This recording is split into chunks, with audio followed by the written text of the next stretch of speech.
नमस्कार नमस्कार नमस्कार नमस्कार माझ्या तमाम हिंदूंनो, भगिनींनो आणि मातांनो, आज या ठिकाणी मी तुमच्या समोर उभा आहे.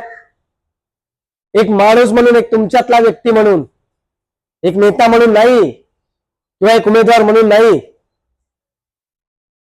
आज या ठिकाणी अनेक योजना जाहीर केल्यात सरकारने की आम्ही हे करू, आम्ही ते करू, आम्ही ही योजना आणू, आम्ही ही त्या योजना आणू.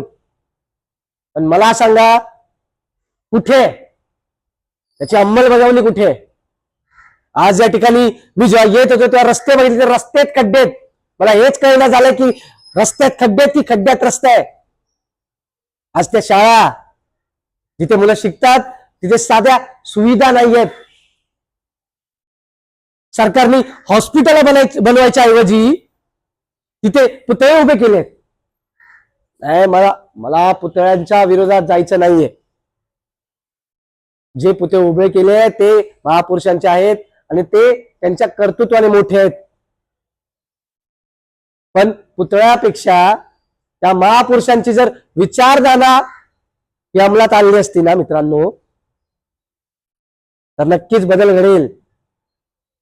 नाही, हे मला प्रश्न विचारतात की तू तरी काय करणार आहेस जिंकून, तू इथे उभा आहेस, तू तरी काय करणार आहेस. पण मित्रांनो, हे बघा, मी तुम्हाला आश्वासन देणार नाहीये.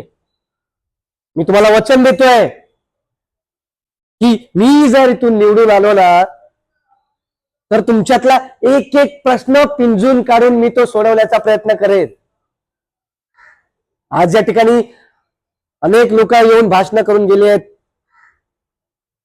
पण मी तुम्हाला वचन दिलंय की मी नक्कीच या जिल्ह्यात, या राज्यात बदल घडवेल. बघा, हा लढा अन्यायाविरुद्ध नाहीये, हा लढा आहे हक्कांसाठी, तुमच्या आणि आमच्या हक्कांसाठी. म्हणून जागे व्हा, लढा.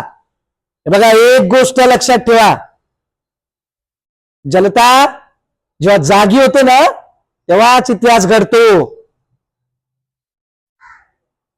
जय हिंद, जय महाराष्ट्र.